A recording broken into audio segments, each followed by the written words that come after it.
अऊज़ु बिल्लाहि मिनश्शैतानिर्रजीम। बिस्मिल्लाहिर्रहमानिर्रहीम। कल के दरस में वुज़ू और गुस्ल का तज़किरा हुआ था। इसके बाद अल्लाह रब्बुल इज़्ज़त तयम्मुम का ज़िक्र फरमाना चाहते हैं। चुनाचे फरमाया कि व इन कुन्तुम मर्दा, और अगर तुम बीमार हो, बीमारी की वजह से पानी इस्तेमाल नहीं कर सकते।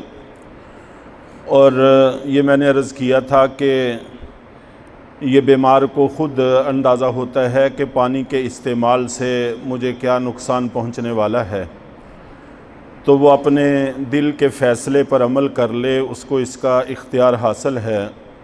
और शरीयत ने बहुत सारे मामलात में ऐसे आदमी की राय का एतबार किया है। और दूसरी सूरत यह है कि कोई डॉक्टर या हकीम पानी के इस्तेमाल से मना कर दें, लेकिन इसके लिए 3 शर्तें हैं कि वो डॉक्टर या हकीम मुसलमान हो। इसलिए कि अगर वो गैर मुस्लिम है तो वो शरीयत के अहकाम की अहमियत से वाकिफ़ नहीं है, इसलिए ऐन मुमकिन है कि ज़रूरत ना हो और फिर भी वो मना कर दे। तो इसलिए डॉक्टर या हकीम का मुसलमान होना ज़रूरी है। और दूसरी शर्त यह है कि वो डॉक्टर या हकीम शरीयत का पाबंद हो। अगर वो ख़ुद नमाज का आदी नहीं है, रोज़े का आदी नहीं है, तो ज़ाहिर है कि उसके लिए भी इन अहकाम की इतनी अहमियत नहीं होगी। इसलिए बाशरा शख्स अगर मना कर दे और अपने फ़न का माहिर भी हो तो फिर उसका एतबार कर लिया जाएगा। और इसी तरह डॉक्टर या हकीम का मुस्तनद होना ज़रूरी है कि नीम हकीम या नीम डॉक्टर चंद दवाइयाँ रख के जो डॉक्टर बन जाते हैं, तो ये काफ़ी नहीं है, बल्कि वाक़ई में वो डॉक्टर हो, वाक़ई में वो हकीम हो। तो ये 3 बातें अगर पाई जाएं, फिर वो पानी के इस्तेमाल से मना कर दे तो पानी का इस्तेमाल ना करे, बल्कि तयम्मुम से काम चला ले। औ आला सफ़रिन, या आदमी सफ़र पर हो। सफ़र की कैद इसलिए लगाई कि आम तौर पर पानी ना मिलने की सूरत सफ़र में पेश आती है। आबादी में रहते हुए, शहर में रहते हुए इसका इम्कान कम होता है, लेकिन अगर जिस जगह वो रहता है वहाँ पर भी किसी वजह से पानी मुयस्सर नहीं है तो तयम्मुम कर सकता है। और पानी मुयस्सर ना होने की हद ये है कि एक किलोमीटर चारों तरफ किसी जगह पानी मिलने की उम्मीद ना हो। इसका गालिब गुमान हो कि चारों तरफ 1-1 मील के फ़ासले तक पानी मुयस्सर नहीं है, तो फिर इसके लिए तयम्मुम करना जायज़ होगा। अगर 1 मील की हद के अंदर इसको पानी मिलने की उम्मीद है तो फिर पानी का तलाश करना ज़रूरी है। और चूँकि ये आम तौर पर सफ़र में पेश आता है, पहले ख़ास तौर पर सफ़र पैदल होते थे, ऊँटों में होते थे, सहराओं जंगलों में होते थे, तो रास्ते में ऐसे वाक़यात पेश आ जाते थे कि किसी जगह दूर दूर तक पानी के आसार नज़र नहीं आते। और ये हज़रात पानी का अंदाज़ा भी लगाते थे सब्ज़े से, दरख्तों से, परिंदों से। अगर परिंदे उड़ते फिरते नज़र आते हों तो इसका अंदाज़ा होता था कि यहाँ करीब में कहीं पानी मौजूद है। और अगर परिंदे नज़र ना आएँ तो इसका मतलब ये है कि यहाँ कहीं पानी मौजूद नहीं है, इसलिए कि पानी तो सबकी ज़रूरत है। और पानी की एक अलामत सब्ज़ाज़ार भी हैं कि वहाँ सरसब्ज़ चीज़ें नज़र आ रही हैं, दरख्त सरसब्ज़ हैं, घास है, तो ये भी अलामत है कि यहाँ करीब में कहीं पानी मौजूद है। और अगर दूर तक सहरा ही सहरा है, ना कोई परिंदा है, ना कोई जानदार है, ना कोई सब्ज़ा है, तो ये अलामत होती थी कि यहाँ कहीं पानी मौजूद नहीं है। और वैसे भी चूँकि उन रास्तों पर अक्सर वो लोग सफ़र करते रहते थे, उनको अंदाज़ा होता था कि कहाँ पर पानी है और कहाँ पर पानी नहीं है। तो 1 मील की हद में चारों तरफ 1-1 मील की हद में अगर पानी मिलने की उम्मीद ना हो तो अब तयम्मुम करके नमाज़ पढ़ना इनके लिए दुरुस्त है। औ जाअ अहदुम मिनकुम मिनल गाइत, या कोई आदमी तुम में से बैतुल खला से आए तो अब उसको वज़ू की ज़रूरत है, तो इसके लिए अगर पानी मुयस्सर हो तो वज़ू कर ले, अगर पानी मुयस्सर ना हो तो तयम्मुम कर सकता है। औला मस्तुमुन निसा, या औरतों के साथ लमस कर ले। फ़लम तजिदु माअन, कि फिर तुम पानी ना पाओ, फ़तयम्ममू सईदन तय्यबा, तो तुम तयम्मुम कर सकते हो पाक मट्टी के साथ।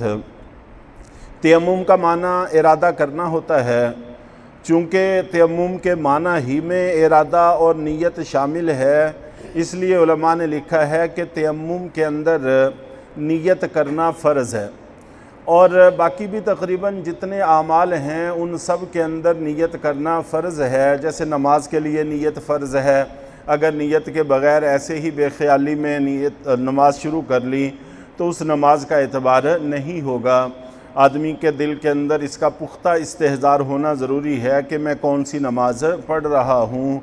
और इसी तरह अगर वो इमाम के पीछे है तो उसके जहन में पुख्ता इस्तेहज़ार हो कि मैं इमाम के पीछे नमाज़ पढ़ रहा हूँ, तो ये नीयत इसकी मोतबर होगी।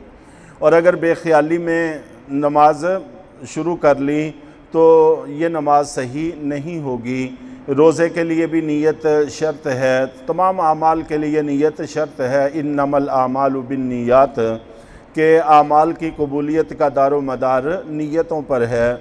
सिवाय वज़ू के वज़ू के बारे में आइमा की राय मुख्तलिफ है। कुछ कहते हैं कि वज़ू के अंदर भी नीयत फ़र्ज़ है, जबकि फ़ुक़हाए अहनाफ़ का कहना यह है कि वज़ू के अंदर नीयत फ़र्ज़ नहीं है।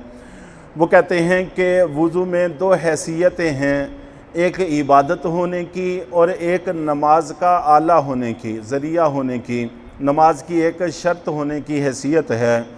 चुनाचे अगर ऐसे ही गुस्ल कर लिया और वज़ू की कोई नीयत नहीं की, ठंडक हासिल करने के लिए गुस्ल किया तो ज़िमन में वज़ू हो गया उसका, या पानी के अंदर डुबकी लगा ली तो वज़ू उसका हो गया। लेकिन चूँकि वज़ू की नीयत नहीं थी, इसलिए ये वज़ू अगरचे इबादत ना बने लेकिन नमाज के दुरुस्त होने का सबब और ज़रिया बन जाता है, बाखिलाफ़ तयम्मुम के तयम्मुम के अंदर नीयत फ़र्ज़ है।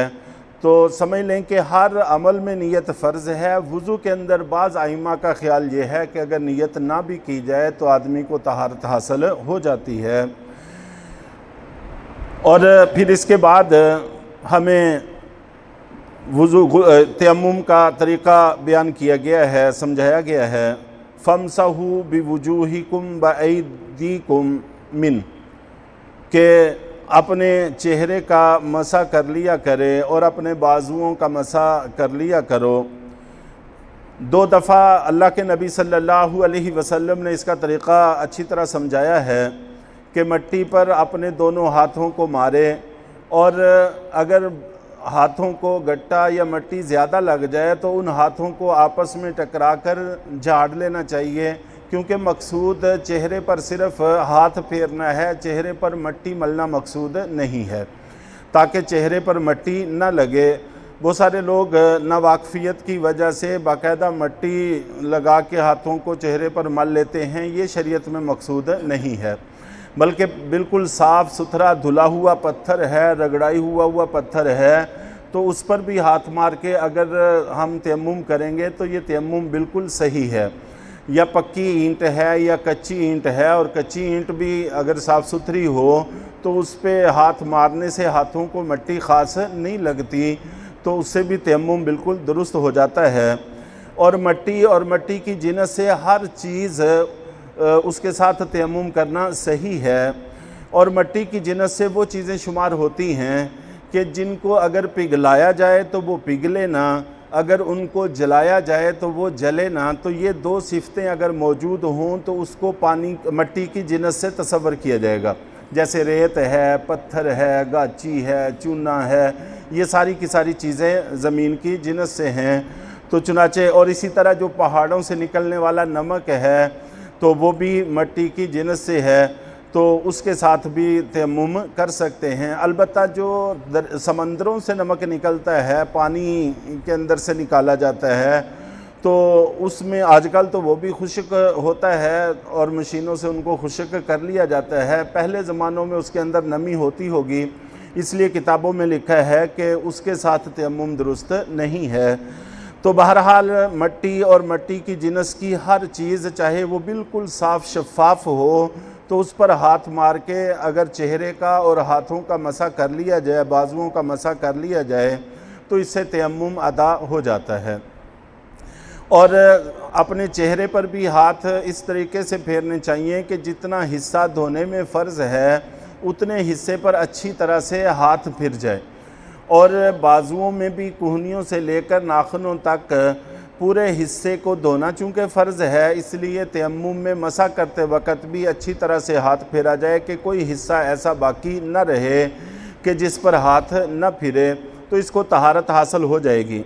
चुनाचे पीछे वज़ू टूटने का भी ज़िक्र है और गुस्ल का भी ज़िक्र है। वज़ू और गुस्ल दोनों से तयम्मुम का तरीक़ा एक ही है। अगर वज़ू के लिए तयम्मुम करना चाहते हैं उसका भी तरीक़ा वही है, और अगर गुस्ल के लिए तयम्मुम करना चाहते हैं तो उसका तरीक़ा भी वही है। दोनों के लिए अलग-अलग से कोई तरीक़े नहीं हैं, सिर्फ़ अपने चेहरे पर हाथ फेरना है और अपने बाजुओं पर हाथ फेरना है, तो इससे तहारत हासिल हो जाती है। अल्लाह ताला हम सब को अमल की तौफ़ीक़ अता फ़रमाए।